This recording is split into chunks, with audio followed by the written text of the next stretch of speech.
YouTube? We back with our book club reading. Now, this is one of my favorite chapters. The Bilderberg Group, which is another secret society, a subset of the Illuminati. The main goal is to destroy the United States, which we see is happening right now before our eyes, in the New World Order, one world dictatorship, one world currency, one world religion. And we right here, because they damn sure trying to crush Christianity. So we on part two, the Trilateral Commission, the Bilderberg. Because I want to do some short stuff because I got to stay live. Now we on the Bilderberg in the West. Western Europe, the United States, and Canada have experienced a considerable degree of coherence in policy and outlook since World War II. Foreign policies particularly have been coordinated both socialist countries and the colonies and the neo-colonies of the Third World. Oh, I need to make that okay. Such cooperation, whatever its limitations, have never been achieved, although these same countries have long been the dominant world powers.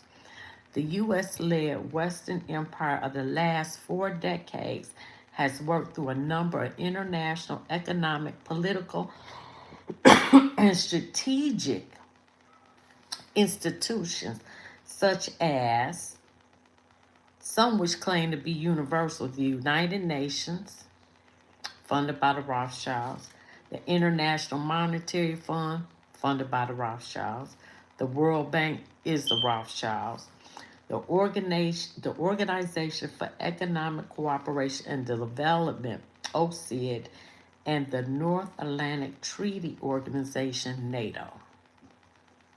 Oh my God, I love this. But it is the secret gatherings of the most powerful West Europeans,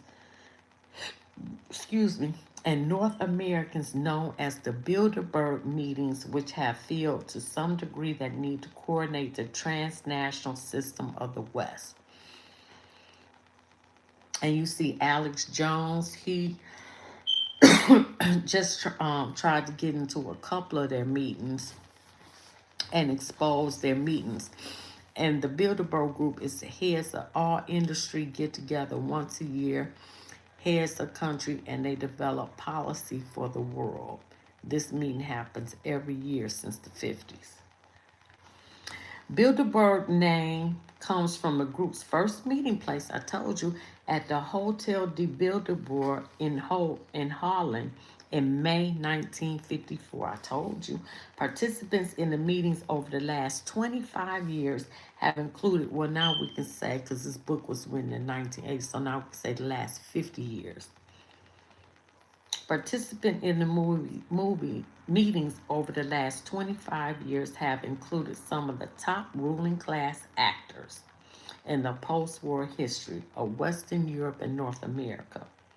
Unlike the Trilateral Commission, Prince Bernhard of the Netherlands remained Bilderberg chairman until he was implemented in the Lockheed bribery scandal. The handling of the embarrassing Bernhard revelations was a private affair.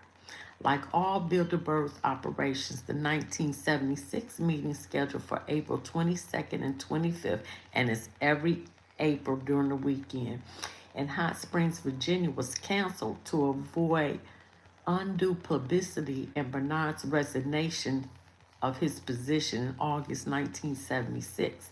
In April 1977, the annual gatherings resumed.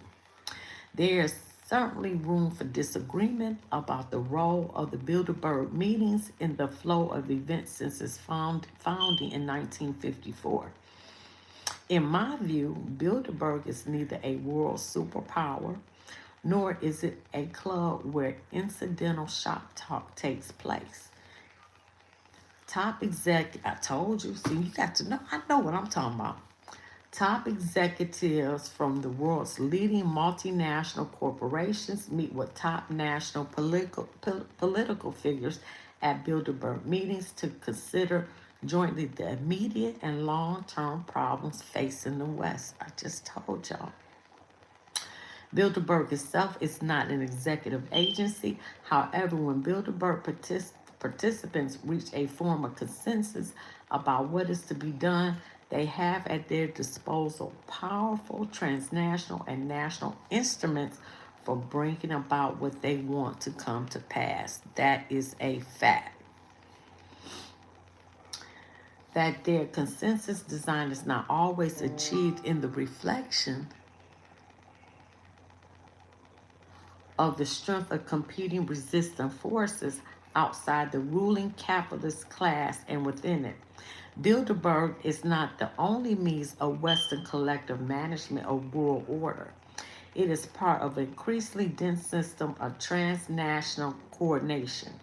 The foreign policies of nation states, particularly economic and monetary policies, have always been a highly elitist matter. Policy options are proposed, reviewed, and executed within the context of broader bipartisan consensus that is painstakingly managed by very small groups of public and private elites. Facts. Democratic interference in foreign policy is avoided insofar as possible throughout the Western capitalist democracies. Where necessary, a consensus is engineered on issues which must get congressional parliamentary approval, but wherever possible, executive agreements between governments are used to avoid the democratic process altogether. That is a fact. Nonetheless, in the long run, orchestration of affirmative public opinion on foreign policy matters is often necessary for effective pursuit of foreign policy objectives. Failure to cultivate public support can lead to trouble for policymakers when, as in the case of the Vietnam War, broad sectors of the public democratically challenge the ruling class policy. More commonly, policies are pursued with impunity. Bodies like the U.S. Council of Foreign Relations, CFR, the British Royal Institute of International Affairs, here we go, commonly known as Chatham House, and transnational counterparts like Bilderberg and Trilateral Commission play a crucial role in formulating policy directions, molding establishing consensus, and even testing opposition. That is a fact. That is their job.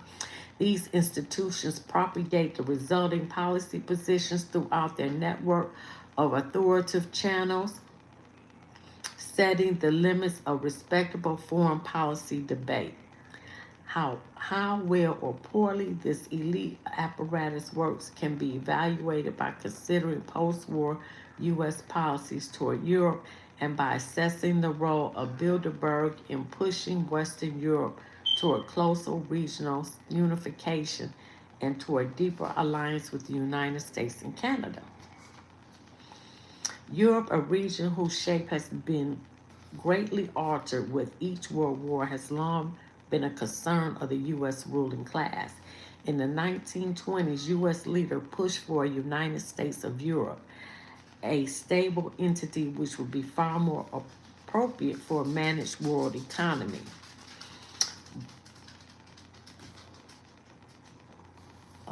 But a unified Europe never materialized, and neither did a functioning international economic system. Intercapitalist rivalries and beggar thy neighbor economic policies marked the 1920s and led into global depression of the 1930s. The withdrawal of U.S. loans to Germany in 1928 for the purpose of speculating with those funds on a booming New York Stock Exchange was a factor in the German economic slump and the rise of Hitler.